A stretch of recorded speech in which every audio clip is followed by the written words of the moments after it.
The night of April 13th was terrifying. Hours went by.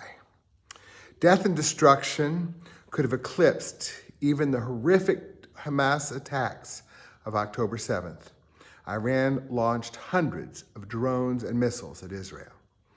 In the end, though, virtually all the explosives either landed harmlessly in unpopulated areas or were intercepted by Israeli, American, British, French, and Jordanian forces. Israelis and their supporters throughout the world rejoiced.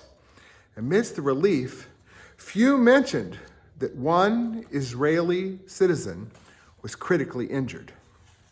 Amina Hasuna, age 7, lives in Al-Fura, one of many unrecognized Bedouin villages in Israel, primarily in the south. The Times of Israel explains, like many unrecognized Bedouin villages in the area, Al-Fura lacks bomb shelters that could have kept the girls safe. Such villages are regularly served with demolition orders, as they were built without permits.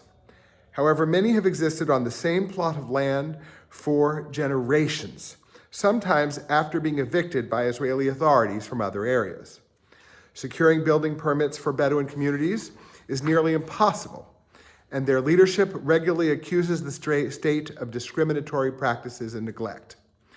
In fact, some 3 weeks after the attack, while Amina remained in intensive care, the government issued a demolition order for her own home. A social media firestorm led to that order's being scrapped, at least for now.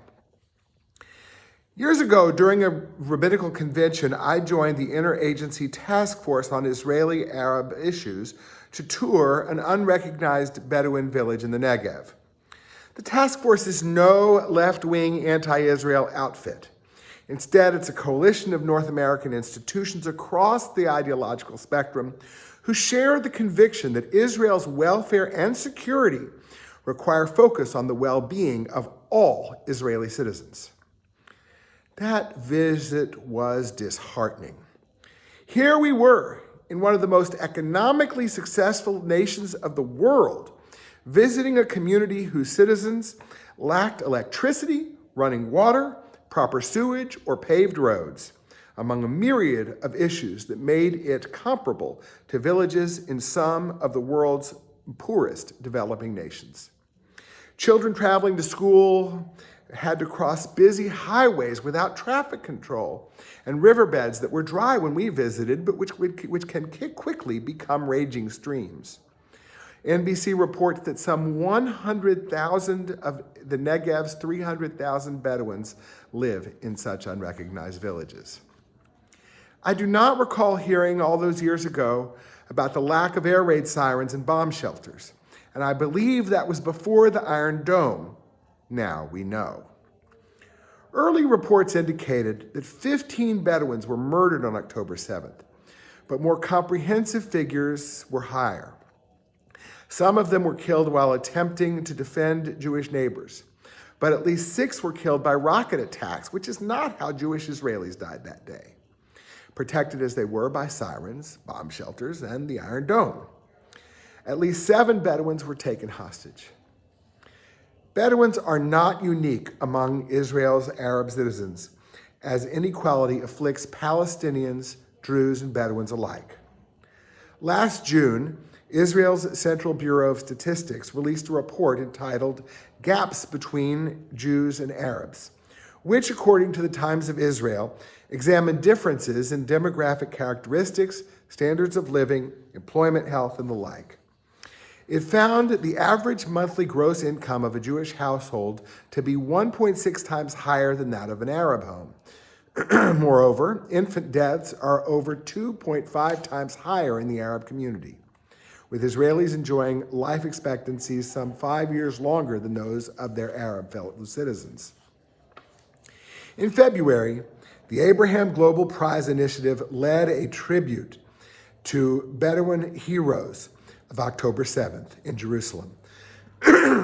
As reported in Israel Hayom, an Israeli daily owned by Miriam Edelson, 13 individuals were honored. Among them were Ismail al-Karwani, who left Rahat with 3 other family members toward Kibbutz Be'eri in order to rescue residents from the inferno.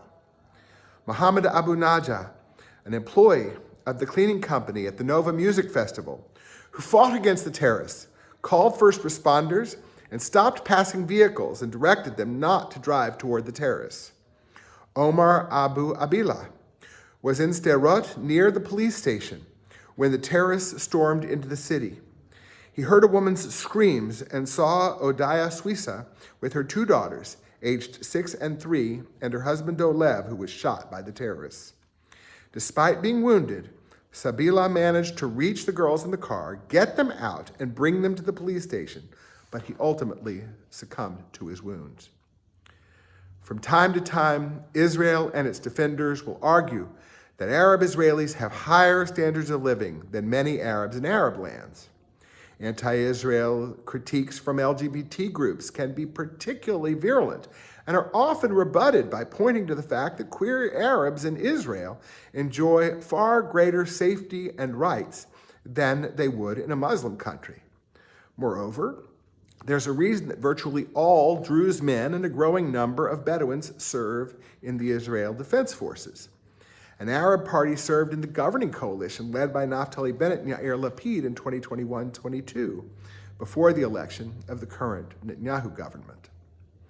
Yes, there are blessings that accompany the inequities faced by Israel's Palestinian, Druze, and Bedouin citizens. Still, the insults mount. Among the most troubling, above all, to Druze and Bedouin citizens serving in the army, is Israel's basic law adopted under Prime Minister Netanyahu's leadership in 2018 to define Israel as the nation-state of the Jewish people. For 70 years before 2018, Israel was already the nation-state of the Jewish people, without a law that, for example, downgrades Arabic status as an official language. Reuven Rivlin, a longtime Likud politician who was Israel's president when the nation-state law was enacted, declared that it was bad for the state of Israel and bad for the Jews, and described it as part of a global pivot towards silencing dissent.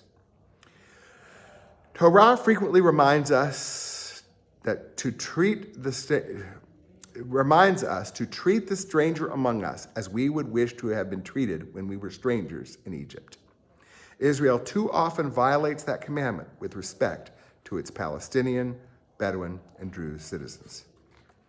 This week, our Torah portion teaches us that when the children of Israel walk righteously, live in God's ways, God promises, "I will grant peace in your land, and you shall lie down untroubled by anyone, and no sword shall cross your land."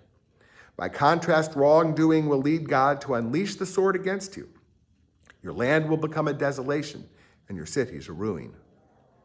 As we saw on October 7, there are life-saving benefits to Israel's Arab citizens feeling that they belong.